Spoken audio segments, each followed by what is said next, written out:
Assalamu alaikum. I'm Hafza Aliza Yaqub. Welcome to my YouTube channel Psychological Learning with Aliza Yaqub. Today we study on cyclothymic disorder. आज की video में हम study करेंगे कि साइक्लोथैमिक disorder क्या होते हैं, इसके काजेस क्या होते हैं, इसके होने के पीछे रीजंस क्या होती हैं, इसके साइन एंड सिम्टम्स क्या होते हैं और साइक्लोथैमिक डिसऑर्डर को हम ट्रीट किस तरह से कर सकते हैं। Cyclothymia also called cyclothymic disorder is a rare mood disorder. ये क्या है? एक मूड डिसऑर्डर है। Cyclothymia causes emotional ups and down. इसमें क्या होता है कि मूड जो इमोशंस होते हैं वो अप्स एंड डाउन्स होते हैं,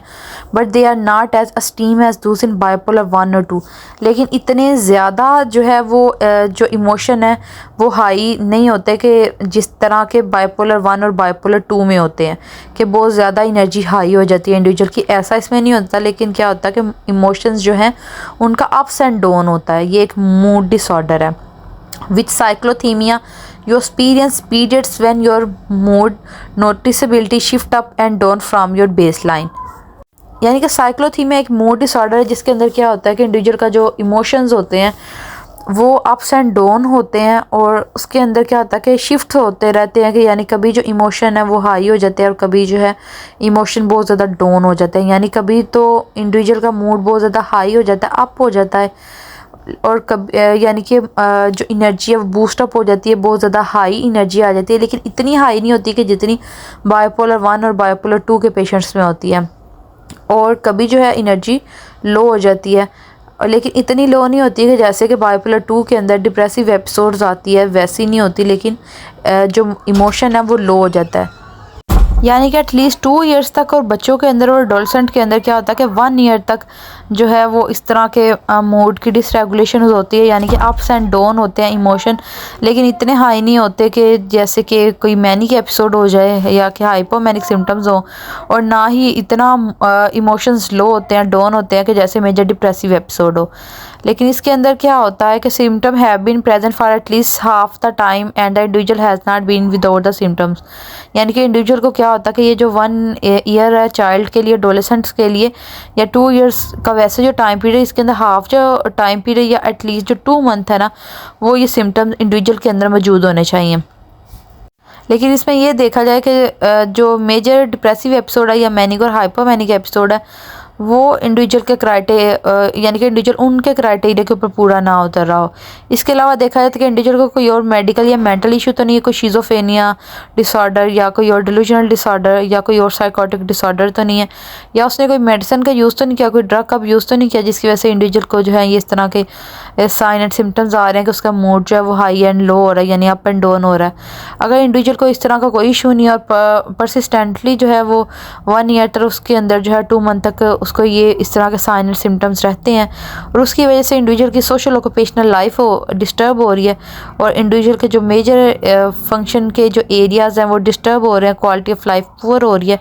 देन इंडिविजुअल को जो है वो साइक्लोथीमिया डिसऑर्डर डायग्नोस किया जाता है।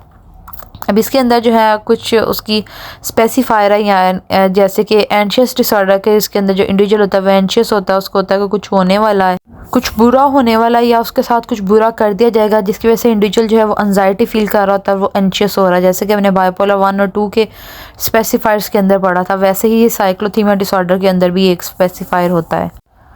यानी कि इसका अगर हम डायग्नोस्टिक क्राइटेरिया देख ले तो इसमें देखा जाता है कि इंडिविजुअल को इस तरह के हाइपोमैनिक जो सिम्टम्स है वो भी इनसफिशिएंट हो, यानी कि उसको वो भी फुल क्राइटेरिया मीट ना कर रहा हो। इसके अलावा डिप्रेसिव एपिसोड का भी फुल क्राइटेरिया मीट ना कर रहा हो, लेकिन इंडिविजुअल को एटलीस्ट जो है वो 2 ईयर्स तक, या बच्चों के अंदर जो है वो 1 ईयर तक परसिस्टेंटली इस तरह के साइन एंड सिम्टम्स रहें, एंड एटलीस्ट जो है वो 2 मंथ से ज़्यादा उसके अंदर ऐसे साइन एंड सिम्टम्स और उसकी वजह से सोशल ऑक्यूपेशनल लाइफ डिस्टर्ब हो रही हो, उसके मेजर एरिया जो है उसके साथ डिस्टर्ब हो रहे हो, देन इंडिविजुअल को जो है वो साइक्लोथीमिया डिसऑर्डर डायग्नोस किया जाता है। इसका हम डेवलपमेंट एंड कोर्स पीरियड देख लेते हैं कि जो एडोलेसेंट एज के जो बिगिनिंग होती है, यानी कि जो स्टार्ट होता है, या इसके अलावा जो अडल्ट की लाइफ होती है, ज़्यादातर जो है उस एज के अंदर चांसेस होता है कि इंडिविजुअल को ये साइक्लोथीमिया डिसऑर्डर हो जाए। इसके अगर हम रिस्क एंड प्रोग्नोस्टिक फैक्टर देखें तो इसके अंदर जो जीन्स है उनका बहुत ज़्यादा अहम रोल होता है कि इंडिविजुअल की अगर कोई जेनेटिक्स के अंदर, यानी कि उसकी को इनहेरिटेड उसके जो पेरेंट्स हैं या ग्रैंड पेरेंट्स हैं, अगर उनके अंदर कोई बाइपोलर 1 या बाइपोलर 2 डिसऑर्डर या मेजर डिप्रेसिव एपिसोड इस तरह वो उनके क्राइटेरिया को फुलफिल कर रहे हो, मीट कर रहे हो, तो दैन जो है वो उनकी जो आगे से जनरेशन होती है उसके अंदर यानी कि अगर फर्स्ट डिग्री रिलेटिव्स के अंदर इस तरह के बाइपोलर डिसऑर्डर या बाइपोलर 2 डिसऑर्डर है, देन जो है वो आगे जो इंडिविजुअल्स हैं उन्हें ये साइक्लोथीमिया डिसऑर्डर होने के चांसेस होते हैं। अब हम इसका ट्रीटमेंट देख लेते हैं कि जैसे कि हमने साइक्लोथीमिया के अंदर देखा कि इंडिविजुअल जो है वो बहुत ज़्यादा डिप्रेस हो रहा था कि, और जब इंडिविजुअल बहुत ज़्यादा डिप्रेस हो रहा था लेकिन इतना डिप्रेस नहीं होता कि वो मेजर डिप्रेसिव डिसऑर्डर के जो क्राइटेरिया उसे वो फिल कर रहा हो, लेकिन इंडिविजुअल डिप्रेस होता है, उसका जो मूड होता है वो बहुत ज़्यादा डाउन होता है, बहुत ज़्यादा लो होता है। तो वो इंडिविजुअल को जो है वो जो डिप्रेस हो रहा था उसके वो डिप्रेसिव थाट्स जो है उसको चेंज किया जाता है। इसके अलावा इंडिविजुअल जो है वो बहुत ज़्यादा इसके अंदर जो स्पेसिफाई आ रहा था कि एंजाइटी फील कर रहा था, एंशियस हो रहा था कि कुछ बुरा आने वाला है या कुछ उसके साथ बुरा हो जाएगा, जिसकी वजह से इंडिविजुअल जो है वो एंजाइटी के अंदर उससे जो बाकी काम है वो उसके डिस्टर्ब होते हैं। फॉर एग्जांपल अगर एक इंडिविजुअल या कोई एडोलेसेंट है और उसको इस तरह का मूड उसको साइक्लोथीमिया हो रहा है, यानी कि वो उसके सिम्टम्स के ऊपर वो पूरा होता रहा है, तो इंडिविजुअल को अगर एंजाइटी उस वजह से हो रही है कि उसको लगे कि कुछ बुरा आने वाला है या उसके साथ कुछ बुरा हो जाएगा, तो उसकी वजह से इंडिविजुअल जो अगर कोई और काम कर रहा होगा तो उसका वो काम भी जो है वो डिस्टर्ब हो जाएगा। यानी कि अगर वो कोई प्रेजेंटेशन बना रहा है तो उसके अंदर उसका दिल नहीं लगेगा, या अगर उसने प्रेजेंटेशन को रिप्रेजेंट करना है तो वो उसे ठीक तरह से रिप्रेजेंट नहीं की जाएगी क्योंकि वो अंदर एंजाइटी फील कर रहा होगा। या इस तरह की अगर हम कोई और एग्जाम्पल देख लें तो जब इंडिविजुअल को एंजाइटी फील हो रही होती है तो इंडिविजुअल जो है उसका मुकम्मल जो प्रॉपर कंसंट्रेशन है, जो उसकी टेंशन लेवल है वो उतना नहीं होता, और वो जो उसकी टेंशन होती है वो उसकी डाइवर्ट हो रही होती है, वो प्रॉपर उसके ऊपर तवज्जो नहीं दे पाएगा अपने काम के ऊपर, और उसकी वो जो एंजाइटी है वो उसके देगर जो बाकी काम है उसको भी वो डिस्टर्ब कर देगी। और ये जो उसका एक नेगेटिव बिलीफ होता है कि वो एंजाइटी जिसकी वजह से फील कर रहा था कि कुछ बुरा होने वाला है या कुछ बुरा हो जाएगा, उसका ये जो अनहेल्दी है जो नेगेटिव बिलीफ होता है उसको जो है वो चेंज किया जाता है। क्योंकि अगर एक इंडिविजुअल का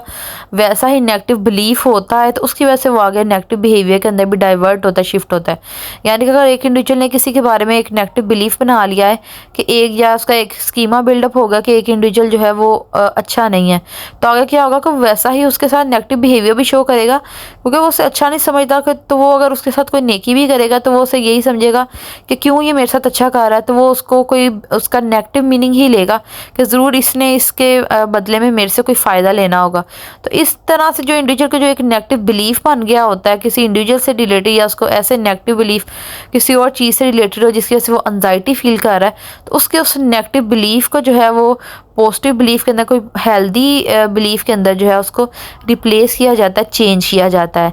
इसके अलावा जो है वो यानी कि CBT को कॉग्निटिव बिहेवियर थेरेपी को इसके ट्रीटमेंट के लिए यूज़ किया जाता है।